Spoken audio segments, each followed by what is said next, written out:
पुराण गाथा है ये,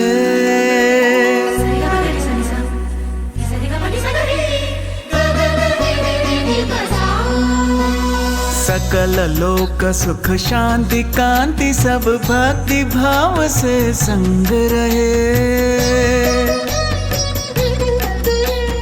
मानव जीवन मुक्ति मार्ग नव जीवन से मिलती मुक्ति। वेद व्यास वेद दाताय विश्व विज्ञान विश्व गुरु।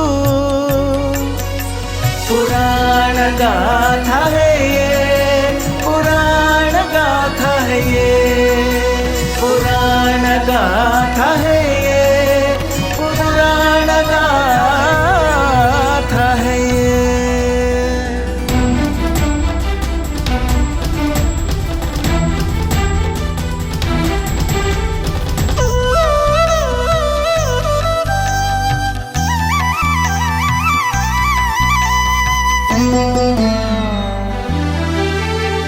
परमात्मा रूप विकराल रूप करुणाकारी विनाशक रूप।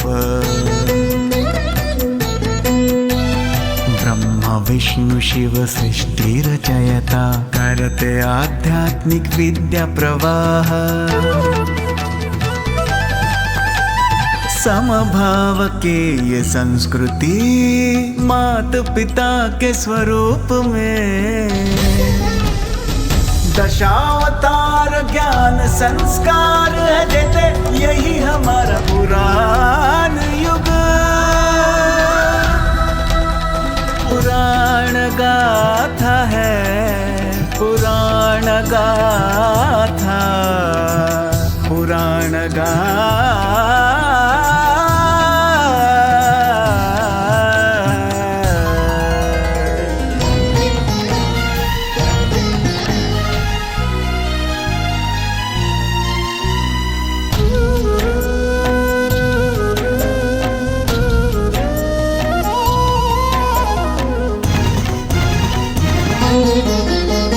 सकल योग उद्धार तुम्हारे अद्भुत महिमा त्रिदेव तू।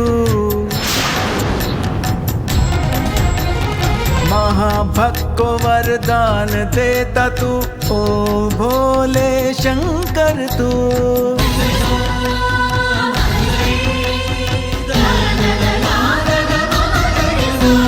धर्मार्थ काम मोक्ष पुरुषार्थ सत धर्म सत्य का ये युग। कर्म फल धर्म फल परम उपदेश का ये है युग।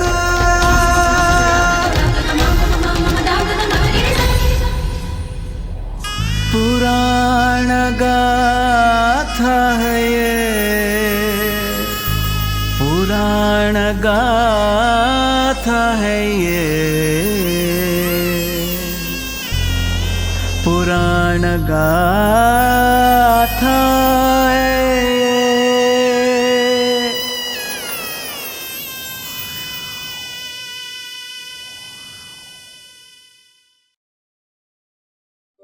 परंतु उनके पुत्र को अल्पायु बनाकर उसकी मृत्यु 16 वर्ष में होगी, ये नियम रखा था।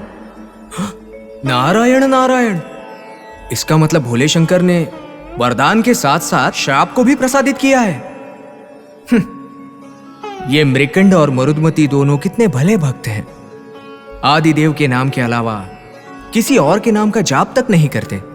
अब ऐसे भक्तों को वरदान के साथ साथ श्राप भी देकर उन्हें संकट में डाल दिया है। परमेश्वर ने उन पर अन्याय किया है माता। अब वैसे भी शिव संकल्प के बारे में कोई साधारण व्यक्ति जानता ही क्या है? इसके पीछे भी लोक कल्याण का कोई कारण होगा शायद, ये तो हम नहीं जानते। नारद, शिव का गुणगान बंद करो। एक माता पिता को उनके पुत्र की मृत्यु के बारे में बताना लोक कल्याण है। हंसते खेलते स्वस्थ बालक की ऐसे अचानक मृत्यु हो जाना लोक कल्याण है। निरंतर उनकी पूजा करने वाले भक्तों को वरदान के तौर पर श्राप को प्रसादित करना लोक कल्याण है। बताओ नारद। माता माता माता माता शांति शांति। आपके शांति स्वरूप को तो मैं देख सकता हूँ, किंतु आपके इस उग्र रूप को देखने की शक्ति मुझ में नहीं है। नारद, संसार की कोई भी माँ अपने पुत्र को मृत्यु को प्राप्त होते देख सह नहीं पाएगी। मैं चाहती हूँ कि महेश्वर स्वयं इस कठिनाई का कोई उपाय बताकर उन्हें इस दुख से मुक्ति दिलाएं। आपकी इच्छा होने से कोई उपयोग नहीं, परमेश्वर की इच्छा होनी चाहिए। और उनकी इच्छा होने के लिए अपनी समस्या खुद उन्हें बतानी होगी। उन्हें समझाना, वो भी मैं? तो और कौन? मैं? नारद, माता, मेरी एक छोटी सी सहायता करोगे? आज्ञा दीजिए माता। मेरे साथ परमेश्वर के पास आकर मेरे विचारों के साथ तुम अपनी सहमति देकर कुछ कह दोगे तो? नारायण, वो कुछ शब्द ही मेरे लिए आखिरी शब्द बन जाएंगे माता। माता, उसके अलावा मुझसे जो हो सके ऐसा कोई कार्य बताइए, मैं आपकी सहायता करूंगा। ठीक है, मैं स्वयं जाकर महेश्वर से विनती करूंगी, उनसे प्रार्थना करूंगी, मैं प्रयास करूंगी। माता, प्रार्थना करने से आपको कोई लाभ नहीं होगा। परमेश्वर से सीधा प्रश्न करना होगा। अर्धांगिनी होने के नाते आपका वो अधिकार है। अगर पति कुछ गलत काम करे तो उसे सुधारने का उत्तरदायित्व सिर्फ एक पत्नी का होता है। पति से विनती करके, प्रार्थना करके, जरूरत पड़ने पर सामना करके उन्हें सुधारना ही चाहिए। कीर्ति को अपकीर्ति होने से रोकना चाहिए। उनका सामना करके ही उन्हें सही रास्ते पर लाइए। मुझे स्वामी का सामना करना पड़ेगा? माता, एक स्त्री सच्चे मन से चाहे तो कोई भी कार्य संभव है। मैं आपको स्त्री शक्ति के बारे में याद दिला रहा हूं, बस इतना ही। अब आगे जाकर क्या करना है और क्या करना सही होगा, ये आप सोचिए।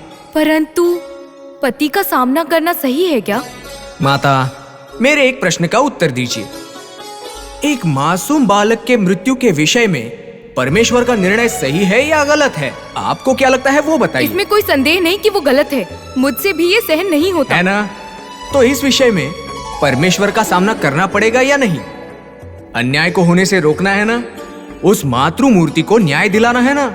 इसी कारण मैं चिंतित हूँ। परंतु मुझे क्या करना पड़ेगा नारद? सही समय पर आपने सही प्रश्न पूछा है माता। चाहिए उस परमेश्वर से प्रश्न पूछिए अब, किंतु उनके समक्ष मेरा नाम मत लेना। विनती करके या प्रार्थना करके, आवश्यकता अनुसार उनका सामना करके इस कार्य को आपने सफल किया तो आपका गुणगान हजारों सालों तक सुनाई देगा। केवल आपकी कीर्ति ही नहीं, परमेश्वर का अनुग्रह भी समस्त लोगों को प्रसादित होगा। आपका क्या विचार है? और कोई रास्ता नहीं है? तो फिर अभी जाकर परमेश्वर से प्रश्न करूंगी। निश्चिंत होकर जाइए माता। मेरी बात मान ली तो ठीक है, नहीं तो एक अर्धांगिनी का गुस्सा कितना दुखदायक है ये मैं स्वामी को अवश्य दिखाऊंगी।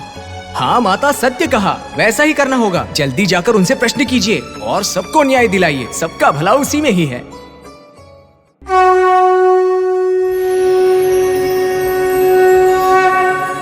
सन्नभक्तमन्दिरं प्रसन्नदृष्टिसुन्दरं प्रशान्तचन्द्रशेखरं परं कृपारसाकरम् प्रपञ्चभक्तिसागरं प्रभाकरं शुभङ्करं प्रहृद्य ताण्डवेश्वरं भजे उमामहेश्वरम्।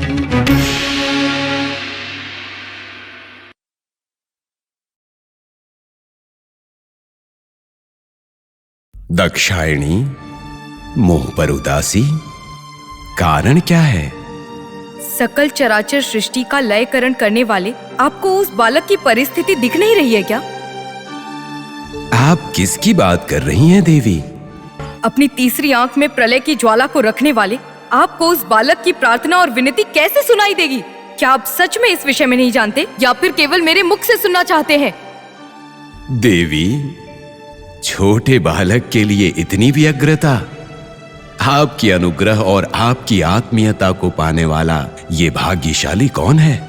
आपको ज्ञात है कि वो कौन है। मैं जानती हूँ कि आपको ज्ञात है। महादेव, कि आप सही नहीं कर रहे हैं। कहते हैं शिव की आज्ञा के बिना एक चींटी का भी जन्म नहीं होता। ऐसे में आपकी आज्ञा के बिना एक बालक अल्पायु कैसे हो सकता है? आपका हृदय इतना कठोर है क्या? शांत हो जाइए देवी, अपनी समस्या मुझे समझाइए।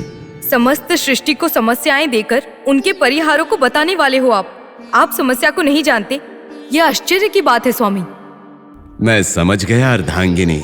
सदैव पति की सेवा करने वाली पत्नी के इस प्रलय रूप का कारण वो मार्कंडेय है ना? अर्धांगिनी की समस्या को आपने समझा, इसके लिए मैं धन्य हूँ। परंतु आप इतने निर्दयी कैसे हो स्वामी? भक्त शंकर, भोले शंकर कहकर निरंतर आपकी पूजा करने वाले उन्हें उनके पुत्र की मृत्यु का दुख देना कैसा धर्म है? विधि का विधान। लगता है आप किसी भ्रम में हैं देवी। इस सृष्टि में जिसका जन्म हुआ है उसकी मृत्यु अटल है, आप तो जानती हैं। हाँ, मैं जानती हूँ स्वामी, पर उस बालक को जिसने कोई पाप नहीं किया, उसे अल्पायु बन के मृत्यु का सामना करना ही पड़ेगा क्या? उस बालक को दीर्घायु की प्राप्ति नहीं हो सकती क्या? भवानी, एक बार सामान्य मनुष्यों की तरह सोचना छोड़कर जगन माता की तरह सोचिए। इस चराचर सृष्टि में मृत्यु का सामना सबको करना पड़ता है, अन्यथा ये सृष्टि ही रुक जाएगी देवी। मैं ये नहीं कह रही हूँ कि मृत्यु की आवश्यकता नहीं है स्वामी, मैं ये कह रही हूँ कि उस बालक की इतनी छोटी आयु में मृत्यु नहीं होनी चाहिए। मैं जब मार्कंडेय से मिली थी तो उसने गणपति के बारे में कुछ प्रश्न पूछा था। माता, एक आटे की मूर्ति को जीवन देकर एक ही क्षण में उसके ऊपर आपने ममता दिखाई है, पर मेरी माँ ने मुझे 9 महीने तक अपनी कोख में पाला है, इतने वर्ष मुझसे लाड प्यार किया है। मेरी माँ की ममता आपके मातृत्व के बराबर नहीं है क्या माँ? ये कहकर उसने प्रश्न किया। उसके प्रश्नों ने मेरे हृदय को हिला दिया है स्वामी। उसने मुझसे ये प्रश्न किया है कि उसकी माँ को किसके ऊपर क्रोधित होना पड़ेगा उसे बचाने के लिए। आपको ही संतान के ऊपर ममता आएगी क्या? उस बालक के प्रश्नों को सुनकर मेरा हृदय बहकर एक नदी बन गया था। इतनी छोटी उम्र में मुझे मृत्यु का सामना करना पड़ रहा है, ये कैसा न्याय है? बताइए माता। ये सुनकर मेरा हृदय दुख से भर गया, इसलिए मैं चिंतित हूँ, दुखी हूँ। मेरी समस्या को समझकर उस बालक को अकाल मृत्यु से बचाइए स्वामी। शिवानी, पाप पुण्य और सुख दुख के सारे निर्णय पहले ही लिए जा चुके हैं। यही विधि लिखित है, परिवर्तित नहीं हो सकता। संपूर्ण सृष्टि के लिए आदि और अंत आप हैं। इस छोटे बालक के जीवन पर आए संकट को हटाकर उसे बचाइए। ये असंभव है पार्वती, ये धर्म के विरुद्ध भी है। धर्म के विरुद्ध? महातपस्याओं को संपन्न करने वाले उन पति पत्नी को संतान का प्राप्त न होने देना धर्म है? या फिर संतान को पाने के लिए आपकी कठिन तपस्या करना धर्म के विरुद्ध है? पुत्र संतान का वरदान देते हुए अल्पायु पुत्र को प्राप्त करने का नियम रखना आपका धर्म है क्या? महादेव की कृपा पर भरोसा करके अल्पायु पुत्र को स्वीकार करना धर्म के विरुद्ध है क्या? बताइए स्वामी, धर्म क्या है? धर्म के विरुद्ध क्या है? शांभवी, मुझे प्रतीत होता है कि आप किसी माया के वश में हैं। जिसने जन्म लिया है उसकी मृत्यु होगी, यही धर्म है और इसका पालन त्रिमूर्तियों को भी करना पड़ता है। आप जानती हैं ना? परम शिव, आप भक्त शिव हैं। भक्ति से पुकारने पर अनुग्रह दिखाने वाले भोले शंकर हो। इतने दयालु होने वाले पूछने पर भी मार्कंडेय पर कृपा क्यों नहीं दिखा रहे हो? शर्वारी, आपकी व्यथा मैं समझ रहा हूं, किंतु मार्कंडेय के विषय में अभी चुप रहना ही उचित है। आशा निराशा और भविष्य के दृश्य दिखाने से आप समझ नहीं पाएंगी देवी। आपको थोड़ा धैर्य रखना होगा। जब समय ही हर बात का जवाब है तो क्या महत्व है आप त्रिमूर्तियों का और कई अनेक देवताओं की क्या आवश्यकता है? हम सबकी शक्ति और महिमा व्यर्थ है। समस्त जीव हमारे लिए जो पूजा तपस्या याग और यज्ञ करते हैं वो सब व्यर्थ है। आपको भोले शंकर कहकर पुकारना भी व्यर्थ है। पार्वती, मेरी प्रिय सखी के मुख से ऐसी वाणी। मैं अब आपकी प्रिय सखी पार्वती नहीं हूँ, पुत्र के मृत्यु के दुख में रो रही एक मातृ मूर्ति की प्रतिनिधि हूँ। मुझे अब एक संदेह हो रहा है, क्या नीलकंठ के कंठ में जो विष है वो उनके हृदय में फैल चुका है? अमृत मूर्ति होने वाले आपके हृदय को उसने पत्थर बना दिया है क्या? आपके सिर के ऊपर चांद की तरह आपकी करुणा में भी दाग लग गए हैं क्या? पार्वती, आपके शरीर पे लगा ये पवित्र भस्म किसका संकेत है स्वामी? छोटी सी आयु में ही अपने प्राण को खोने वाले उस बालक के लिए है क्या? अगर वो संभव हुआ तो भोले शंकर कहलाने वाले आपको काल यम के नाम से भी जाना जाएगा। पार्वती, मुझे क्षमा कीजिए स्वामी।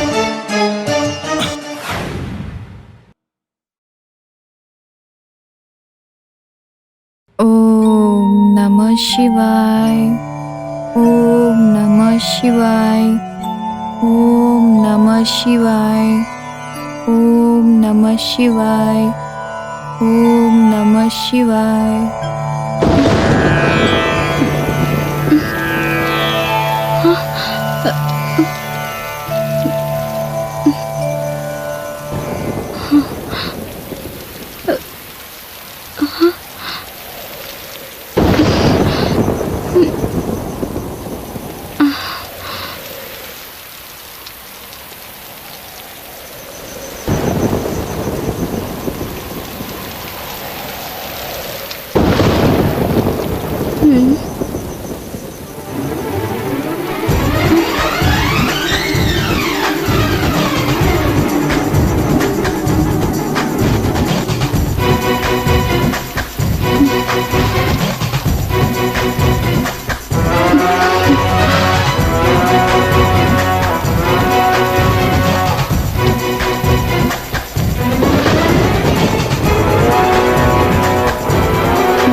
प्रभु, मार्कंडेय का अंतिम समय का काल आरंभ हुआ।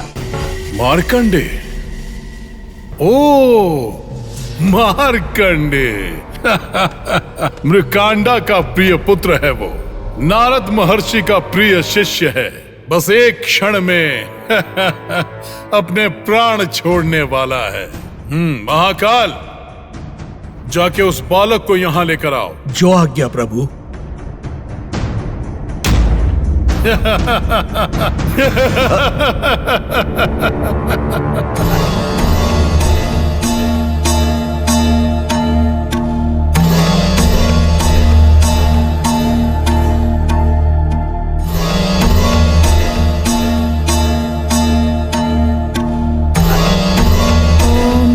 शिवाय, ओम नमः शिवाय, ओम नमः शिवाय, ओम नमः शिवाय, ओम नमः शिवाय, ओम नमः शिवाय, ओम नमः शिवाय, ओम नमः शिवाय, ओम नमः शिवाय, ओम नमः शिवाय, ओम नमः शिवाय, ओम नमः शिवाय। प्रभु, यमराज, संकट आ गया है। कैसा संकट? कैसी आपत्ति आई है? मार्कंडेय के पास गए हुए हमारे किंकर नाम के मारन आयुध संकट में आ गए हैं प्रभु। वो शंकर का स्मरण और जप करते हुए वापस आ गए हैं प्रभु। देखो क्या हुआ है। वो बालक जीव कहाँ है? जीव की बात छोड़िए प्रभु, हम अपनी जान बचाकर बड़े मुश्किल से आए हैं। वो अल्पयुष, वो बालक, उसने आपको भगा दिया है। अब क्या क्या बताएं प्रभु, अनेक तरीकों से हमें धमकाया है। हम प्राण लेने वालों को उसने भयभीत कर दिया। उस बालक का अंत देखना है। उसके प्राण ज्योति को हर कर मैं परमेश्वर की आज्ञा को पूरा करूंगा। नारायण। एक शुभ कार्य के लिए जाते समय आपका सामना हुआ। यमधर्मराज, मेरा आना आपके लिए शुभ ही समझिए। वैसे भी एक अल्पायुषी, एक छोटा सा बालक, ऐसे साधारण बालक को मारने के लिए आप इतने परेशान क्यों हो रहे हैं? कहीं किसी कोने में आपके विधि के नियमों में जरूर कोई रुकावट आई होगी। अगर ऐसी स्थिति आई हो तो आपके यम धर्म पर आंच आएगी ये सोचकर आप परेशान हैं क्या? नारद, अगर ऐसा ही हुआ तो आप शिव स्तोत्र को जानते ही हैं ना? नारद मुनि, आप एक हास्य के प्रिय हैं और अपनी बातों में बहुत चतुराई रखते हैं, पर उन सब बातों का अभी समय नहीं है और कोई संदर्भ भी नहीं।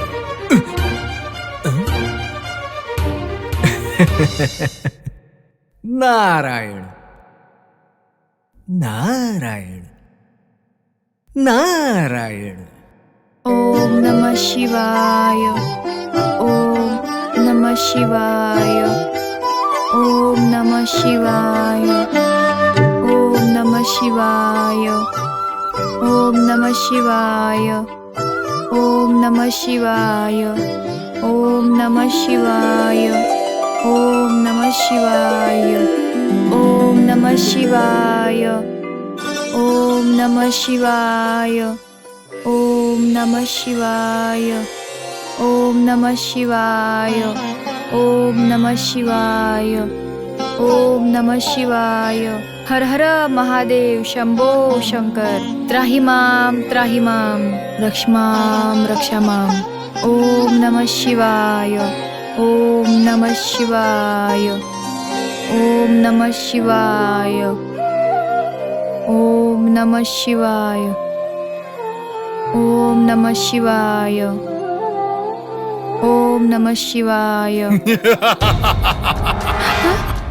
ओम नमः शिवाय, ओम नमः शिवाय,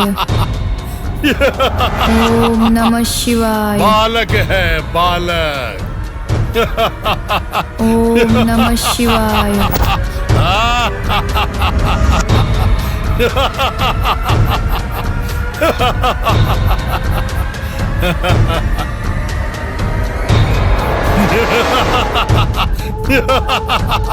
ओम नमः शिवाय। बालक है तू। ओम नमः शिवाय शिवाय। ओम नमः शिवाय। ओम नमः शिवाय।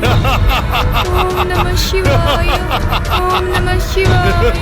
ओम नमः शिवाय। ओम नमः शिवाय।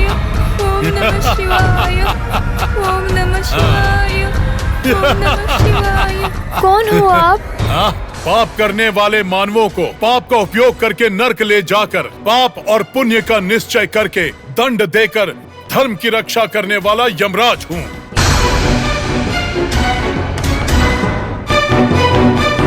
पुराण गाथा